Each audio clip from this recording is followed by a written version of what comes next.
Company मालिक car नहीं जाऊथांती। पूरा फुल वॉल्यूम रे गीत सुनी बिंदास मिजाज रे गाड़ी चलाउथांती। हठात सामना को गोटे छोट छुआटी चली आसिला। सी ब्रेक मारी छुआ को बंचाई देले, किंतु छुआटीर बापा माँ ओलटा कंपानी मालिक ऊपर बरसी पड़िले। अंध हे गाड़ी चलाउच, ड्राइविंग न जानी गाड़ी चलाउच, कौन धनी लोक बोली काहा ऊपर भी गाड़ी चढ़ी देव ना कौन? एपरी अनेक किछि सुनाइतिले।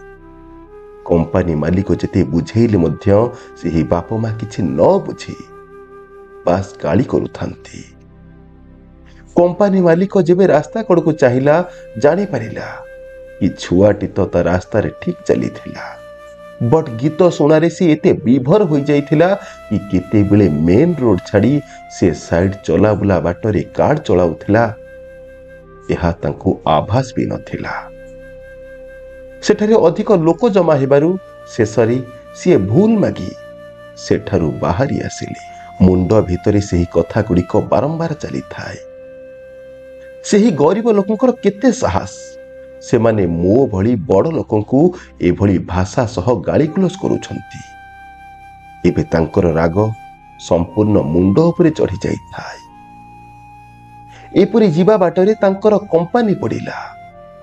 से निज राग सुझाइबा पई जहा गोटी केवल सुजोगटी खोजुथिले। सीधा जाई से तांकर मैनेजर उपरी बरसिबाकु लागिले। कोन काम करूछ? कंपानीर ग्रोथ काहे की बढ़ुनी? ठीक से काम कर, नहले चाकरी छाड़ी दियो। एपरी अन्य किछि कंपानीर मालिक सेही मैनेजर को कही गले। एबे मैनेजर मध्य पूरा रागी जाई थाए। से ग्रुप मीटिंग डाकिला एवं जे सबुठारु कम टार्गेट अचीव करिथिला से सबु स्टाफ मान को सामने रे ताको बेइज्जत कला। काम ठीक से न कले चाकरी बाहर कर देबार धमक भी देला। से स्टाफ एबे रागी गला। सी छुट्टी हेबा परे बाहर थिबा सिक्यूरिटी गार्ड उपरे तार सबूतक राग सारी देला। एठिके कौन खाली बसी बसी समय काटिबा को आसीछु? तते कौन जना नहीं टोपी और बेल्ट किपरि पिंधा जाए? काली ठारू भले से पिंधिबू, नहले तोर आउ आसीबा दरकार नहीं। सिक्यूरिटी गार्ड जेबे तार ड्यूटी सारी घरे पहुंचिला, तार स्त्री तार मन पसंदर खाइबा बनाई नथिला। सेथिपई सीए मध्य सबूतक राग तार स्त्री उपरे सारी देला। स्त्री बा काहा को कहिबो? पुओ बसी मोबाइल देखुथिला। स्त्री बे पुओ ठारू मोबाइल छड़े नहीं पुओ को मारिला एवं पाठ साठ छाड़ी कहीं सब बड़े मोबाइल रे पशिकी रहउची एपरि ताको बहुत किसी सुनै दे चली गला। पुओ एबे रागी जाई बाहर पिंढा को चली आसिला। बाहर गोटे कुकुर शोइथिला। पुओ रागरे से कुकुर को टेका फिंगिला एवं घर भीतर को चली गला। कुकुर को भारी जोरे आघात लगिला। जेबे कुकुरटी आखपाख को देखिला ताको दूररू किछि लोक देखा गले। कुकुर सीधा जाई सेठार थिबा लोकमानक भितरू जनक गोड़ को कामुड़ी देला। सेही लोक आउ अन्य केही नथिले, सेही कंपानीर मालिक थिले। कंपानी मालिक सबु बेले एही कथा भाबुथाई एते लोकंक भितरू कुकुरटी केवल मते ही काहेकि कामुड़िला। दर्शक बंधु, आगुरु भी कहिछि ए हातर कर्मफल से हाथ नहीं न थाए। कर्मर फल डेरी रे मिली थाए, किंतु दिने ना दिने निश्चय मिली थाए। कारण आमे पृथ्वी रे अछि, आउ पृथ्वीटी गोलाकार। आरंभ होइथिबा प्रत्येकटी जिनिसर समाप्त निश्चय थाए। आम कर्म मध्य पृथ्वी भली गोलाकार होई थाए। आजि करिथिबा कर्म पई दिने ना दिने आमको तार परिणाम भोगिबाकू पड़ी थाए। जे जेमिति करिबो सी सेमिति फल निश्चय ही पाइब। समय को अपेक्षा कर। यही समय एते शक्तिशाली होई थाए कि राजा को भिकारी, पुणी भिकारी को राजा बनै देई पारे। किछि लोक कौशलतापूर्ण कर्म करी सफल होई जांती, तो आउ किछि लोक भाग्य को आदरी सारा जीवन गरीब होई रहि जांती। प्रेम करूछ बे ठीक अछि, प्रेम करिबा भूल नुहे, किंतु प्रेम करी जदि निज सह अवहेला करूछ तेबे हाँ तुमे निश्चय भूल करूछ। प्रेम पाई केवल हृदय दरकार, किंतु प्रेम को सारा जीवन पाइबाकू केवल धन दरकार। ସେଥିପାଇଁ ଏବେ ବି ସମୟ ଅଛି। ପରିଶ୍ରମ କର, ଭବିଷ୍ୟତ ପାଇଁ ବଡ଼ ପଦକ୍ଷେପଟି ନିଅ। ମନେ ରଖ, ସଫଳ ମଣିଷକୁ ସମସ୍ତେ ଆଦର କରନ୍ତି, ଆଉ ଅସଫଳ ମଣିଷକୁ ସମସ୍ତେ ଅଦରକାରୀ ବସ୍ତୁଟିଏ ପରି ଦେଖନ୍ତି। ଯିଏ ଅନ୍ୟର ସବୁବେଳେ ବ୍ୟବହାରରେ ଆସେ କେବେ ବି ଅନ୍ୟକୁ ନିଜର ଗୋଲାମ କରିପାରେନି। କାହାକୁ ଭଲ ପାଉଥିଲେ ସିଏ ବି ତୁମକୁ ଆଗରୁ ବହୁତ ଭଲ ପାଉଥିଲେ, କିନ୍ତୁ ଏବେ ସିଏ ଆଗ ଭଳି ଆଉ କଥା ହେଉନାହାନ୍ତି, ଆଗ ଭଳି ସମୟ ଦେଉନାହାନ୍ତି, ଆଗ ଭଳି ଆଉ ଭଲ ପାଉନାହାନ୍ତି।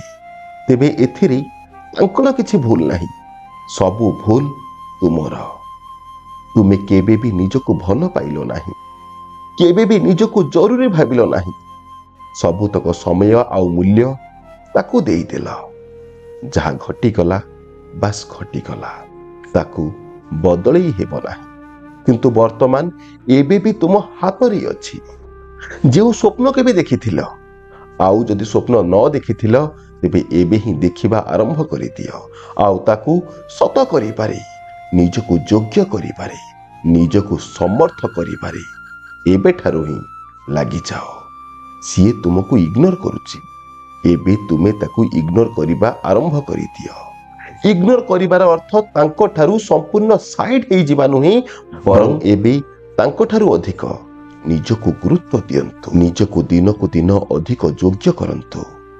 ଯଦି ସିଏ ଏ ବିଷୟରେ କିଛି ପଚାରନ୍ତି, ତେବେ ବାସ୍ ଏତିକି କହି ଚୁପ୍ ହୋଇଯାଆନ୍ତୁ କି ମୁଁ ମୋ ଜୀବନରେ କିଛି କରିବାକୁ ଚାହୁଁଛି, ସେଥିପାଇଁ ଏବେ ବ୍ୟସ୍ତ ଅଛି। ଯଦି ତୁମକୁ ମୋ ସହ ରହିବାର ଅଛି ତେବେ ରୁହ, ନହେଲେ ନାହିଁ ମୋତେ ଏକୁଟିଆ ଛାଡ଼ିଦିଅ। ଯଦି ତୁମକୁ ଲାଗୁଥାଏ କି ତୁମକୁ ମୋ ଠାରୁ ବି କିଏ ଅଧିକ ଭଲ ପାଇପାରିବ, ତେବେ ଠିକ୍ ଅଛି, ଯାଅ, ତୁମେ ଖୁସିରେ ବଞ୍ଚ।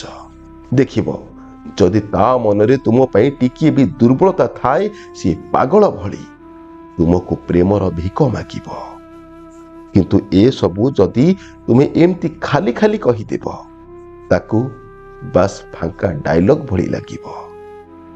ଯଦି ତାଙ୍କଠାରୁ ଟିକେ ଡିଷ୍ଟାନ୍ସ ମେଣ୍ଟେନ୍ କରି ନିଜକୁ ପ୍ରକୃତରେ ସେତିକି ଯୋଗ୍ୟ କରି ତାଙ୍କ ଆଗରେ ଏପରି କହିବ, ତେବେ ସିଏ ତୁମକୁ ପାଇବା ପାଇଁ ତୁମ ପାଖରେ ନେହୁରା ହେବ। ପ୍ରଥମେ ତୁମକୁ ତାଙ୍କ ଆଗରେ ବଡ଼ ହେବାକୁ ହେବ।